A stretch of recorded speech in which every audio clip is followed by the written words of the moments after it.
ശരി. ഇപ്പോ ഒരു കപ്പൽ നമ്മുടെ ഈ പറയുന്ന MSC എൽസ 3 എന്ന് പറഞ്ഞ കപ്പൽ ഒരു 26 ഡിഗ്രി സ്റ്റാർബോർഡിലോട്ട് ലിസ്റ്റ് ആയതിന് അത് കറക്റ്റ് ചെയ്യാനും നമുക്ക് ഓപ്ഷൻസ് ഉണ്ട്. ഇപ്പൊ ചില സമയങ്ങളിൽ നമ്മൾ കാർഗോ ലോഡ് ചെയ്യുമ്പോൾ നമ്മൾ ബലാസ്റ്റ് ടാങ്ക് ഉപയോഗിച്ച് ഒരു ലിസ്റ്റ് കറക്റ്റ് ചെയ്ത് 0 ലിസ്റ്റിലാണ് നമ്മളൊരു പോർട്ടിൽ നിന്ന് അവിടെ നിന്ന് ഡിപ്പാർട്ട് ചെയ്യുക.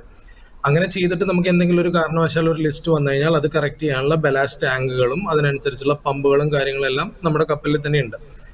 കപ്പലിലെ എക്യുപ്മെന്റ് ആണ്, ചിലപ്പോൾ അത് മാൽ ഫംഗ്ഷൻ ചെയ്യാം, ചിലപ്പോൾ അതിന് എന്തെങ്കിലും തകരാറ് വരാം. അങ്ങനെയെല്ലാം വന്നു കഴിയുമ്പോൾ ഈ സ്റ്റെബിലിറ്റി നമുക്ക് വിചാരിച്ച രീതിയിൽ കറക്റ്റ് ചെയ്യാൻ പറ്റാത്തൊരവസ്ഥയിൽ ഈ പറയുന്ന ലിസ്റ്റ് കൂടുകയും ഈ കപ്പൽ ക്യാപ്സൈസ് ആവാനുള്ള ചാൻസസും വളരെ കൂടുതലാണ്.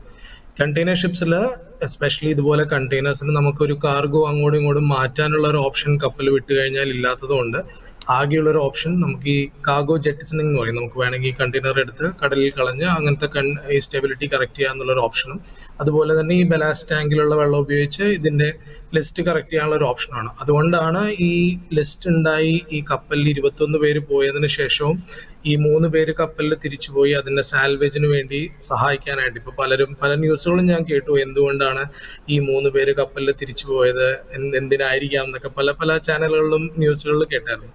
ആക്ച്വലി ഒരു സാൽവേജ് ഓപ്പറേഷന് വേണ്ടിയിട്ട് ഒരു ക്യാപ്റ്റൻ, ചീഫ് എഞ്ചിനീയർ, അതുപോലെ തന്നെ ഒരു ചീഫ് ഓഫീസർ, ഇവർ 3 പേരും കപ്പലിൽ തിരിച്ചു പോയാൽ അവരെ ഈ സാൽവേജിന് വരുന്ന ആൾക്കാരെ ഏറ്റവും കൂടുതൽ സഹായിക്കാൻ പറ്റുന്നത് ഈ 3 പേർക്കാണ്. കാര്യം അതിൻ്റെ ഉള്ള എക്യുപ്മെന്റ്സ് എങ്ങനെയാണ്, അതെങ്ങനെ പ്രവർത്തിക്കണം, ഈ ബലാസ്റ്റ് പമ്പുകൾ എവിടെയാണ്, ഈ ഏതൊക്കെ ഈ ബലാസ്റ്റ് ടാങ്കുകളിൽ വെള്ളമുണ്ട്, എങ്ങനെ മാറ്റിയാൽ എങ്ങനെയാണ് ആ സ്റ്റെബിലിറ്റി കാൽക്കുലേറ്റ് ചെയ്ത്, ഇതെല്ലാം അറിയാവുന്ന ഷിപ്പ് സ്റ്റാഫ് കൂടെ ഇല്ലെങ്കിൽ ഒരു സാൽവേജ് ആളുകൾ വരുമ്പോൾ അവർക്ക് വളരെ ബുദ്ധിമുട്ടായിരിക്കും ഈ കാര്യങ്ങളെല്ലാം ചെയ്യാനായിട്ട്.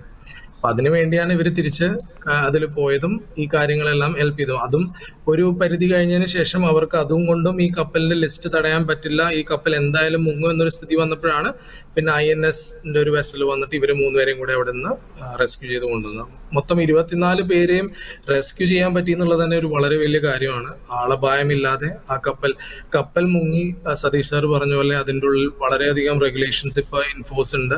എല്ലാ കാര്യങ്ങളും, കണ്ടെയ്നറും ഈ പറയുന്ന കപ്പലെല്ലാം നമുക്ക് ഈ പറയുന്ന റെക് റിമൂവൽ കൺവെൻഷൻ പ്രകാരം നമുക്ക് അവിടെ നിന്ന് മാറ്റാവുന്ന എല്ലാ കാര്യങ്ങളും ഇപ്പോൾ ഓൾറെഡി ഇന്റർനാഷണൽ ലോയിൽ ഉള്ളതാണ്.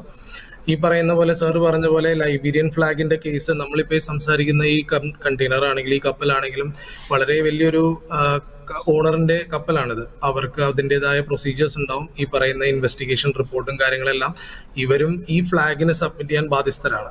ഇതെല്ലാം കറക്റ്റ് റിപ്പോർട്ട് കിട്ടിയതിനു ശേഷം എന്തായാലും ഈ പറയുന്ന ലൈബീരിയൻ ഫ്ലാഗ് നമ്മുടെ ഗവൺമെന്റ് അല്ലെങ്കിൽ ഈ പറയുന്ന ഏതാണോ ടെറിട്ടോറിയൽ വാട്ടേഴ്സ്, ഇന്റർനാഷണൽ വാട്ടേഴ്സ് ആണെങ്കിലും ഈ പറയുന്ന ഈ അന്വേഷണങ്ങൾ നടത്തുന്ന ഗവൺമെന്റിനോട് എന്തായാലും ഒരു കൃത്യമായ ഒരു ഉത്തരം ഈ ലൈബീരിയൻ ഫ്ലാഗ് പറയണം.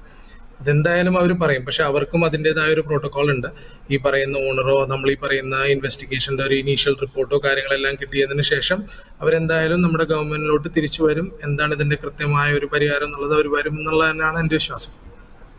ഇത് പ്രധാനമായിട്ടും എവിടെയെങ്കിലും ഒരു ലാപ്സ് ഉണ്ടായതായി അങ്ങ് കരുതുന്നുണ്ടോ? താങ്കൾ ഈ മേഖലയിൽ വളരെ പരിചിതനാണ്, അതുകൊണ്ട് തന്നെ താങ്കളുടെ ഒരു റിപ്പോർട്ടൊക്കെ വന്നാൽ മാത്രമേ നമുക്ക് അതിനെക്കുറിച്ച് ഔദ്യോഗികമായി അല്ലെങ്കിൽ ആധികാരികമായി പറയാൻ കഴിയൂ. എന്നാലും താങ്കളുടെ ഇതുവരെയുള്ള ഒരു പരിചയം വെച്ച് നോക്കുമ്പോൾ ഏതെങ്കിലും തരത്തിലുള്ള ഒരു ലാപ്സ് ആയിരിക്കും ഇതിലേക്ക് നയിച്ചത്?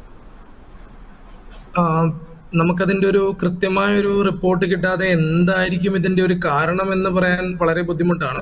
ഞാനിപ്പോ ഒരു 24 കൊല്ലമായിട്ട് ഈ കണ്ടെയ്നർ ഷിപ്സിൽ തന്നെയാണ് ഞാൻ ചെയ്യുന്നത്. എന്റെ കേഡറ്റ്ഷിപ്പ് തൊട്ട് ഞാനിപ്പോൾ മാസ്റ്ററായിട്ട് ഒരു 15 കൊല്ലം, ക്യാപ്റ്റനായിട്ട് ഒരു 15 കൊല്ലം സെയിൽ ചെയ്യുന്നതും കണ്ടെയ്നർ തന്നെയാണ്.